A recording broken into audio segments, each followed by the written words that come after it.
Going to give you a really quick breakdown of a fashion piece that we shot, which features a model in the woods at night, all kinds of logistical complications with it, so let's dive right in.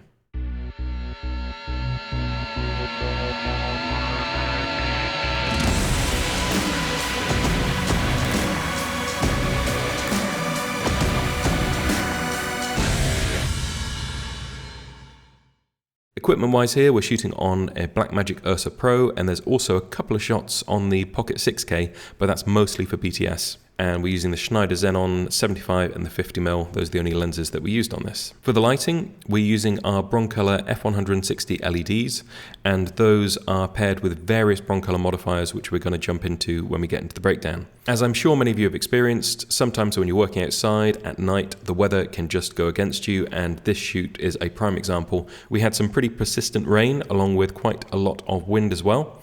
So it changed how we were actually approaching the shoot, and we had to move on the fly and try and work out how to get the most out of the situation that we had. Thankfully, with the Broncolor LEDs, we're able to waterproof them quite easily. We're using the optional battery pack, and that meant that we didn't have to run power. In terms of lighting modifiers, I wanted a strong backlit look, so we really picked up that smoke. To get that, we're using a Broncolor modifier called a fluter.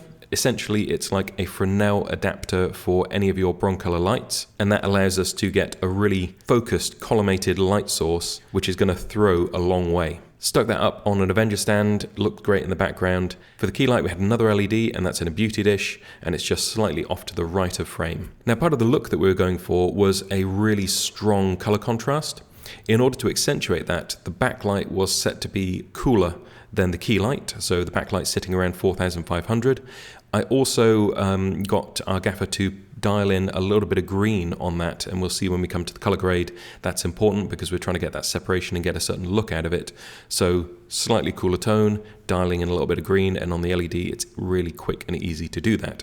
For the key, we are having that warmer, so that's sitting around 3,000, 3,200 in the beauty dish without any green or magenta shift, so that's just giving us a clean light onto our model. We've then got the smoke, and the smoke itself is light blue. This allows us to really accentuate the color contrast that we're dealing with. So the light's helping us, the model's helping us with the dress that she's in. We've thought about what we're going to be doing here, so we've got her in a red dress, which is going to really pop out against all of that background smoke.